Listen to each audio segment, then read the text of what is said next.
Bag C. I'm a little disappointed because I don't think there's a D bag. I'm going to chalk that up to a fail on you, Tamiya.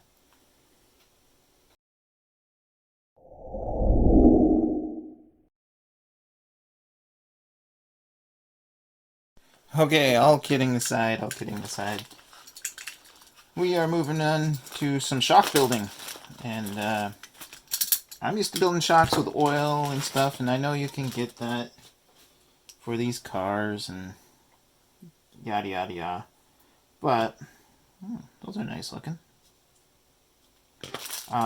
Again, now why are they two different color? Someone answer that in the comments. I guess I could read in the manual. I'm sure there's a reason. I'm guessing stiffness. Oh yeah, for sure. Cool. All right. So yeah, I'm used to, putting oil in the shocks and getting all the air bubbles out. It's kind of annoying. I'm not a big fan of shock building, but it's very important in the trail truck and crawling world. And I guess it would be important in the racing world as well, obviously. But this is not going to be a race car by any means. So, okay, shock building time. Alright, so let's go with this piece goes in here. And then we need... Alright, so... Let's start with the top here.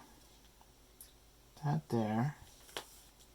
One of these goes like so. Very different. I'm used to bleeding shocks and putting oil in them. Slide that on. But they are friction based. Okay. That's definitely different from what I'm used to. I think I got that right.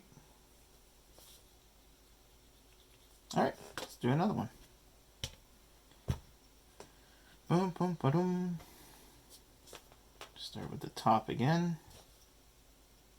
Slide that in. Okay. That goes like that. Whoa. Cool. That was pretty straightforward. I know you can get oil-filled ones, and yeah, I'm not building a race car. I'm gonna let you guys know that this is not by any means going to be a race car whatsoever. So I went and I put on one of the rear shocks. Alright, and I'm just pointing this out as kind of an annoyance, okay? This being my first Tamiya build. They make you put the screws in, right, for the shock. But if you notice, there's no room for a screwdriver.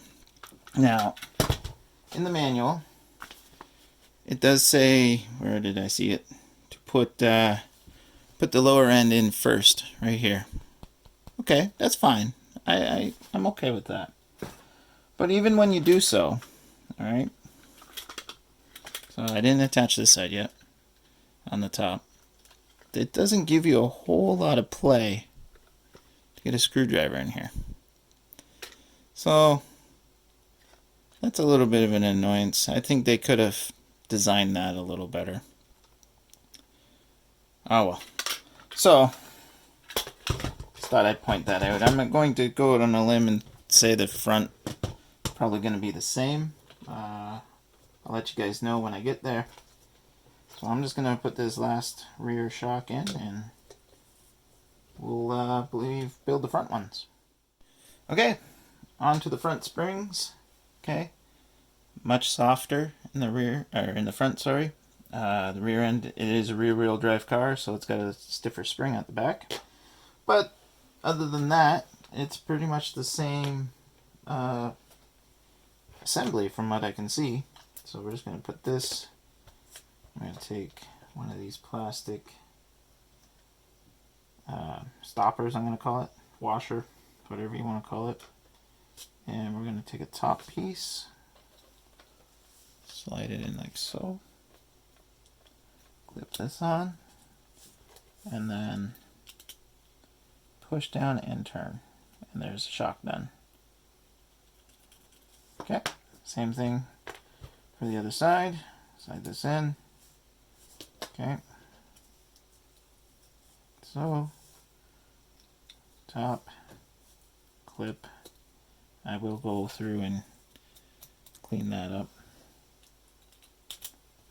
And push and twist. There we go. Ta-da! Front shocks. Alright, I went and put one of the front shocks on here. And it does go in from the front. Not like this. Well, I shouldn't say that. This does go in from the front, but the chassis gets in the way. So, no chassis getting in the way on that, on the front shocks. Minor inconvenience. I just think they probably, I don't know, maybe put it earlier in the instructions while you're mounting this all up. I don't know. I'm not a designer. Alright, I'm going to put this other shock on. Here we go. And there you have it. Front shocks are in. Rear shocks are in. And yeah, we're going to stop right there because we got the electronics coming up. And I got to get those dug out of my storage. They're into my storage bins. So we're going to stop right there and then we're on to tires. And I think we're just about ready to wrap this project up. So, thanks for watching, guys, and we'll see you in the next one.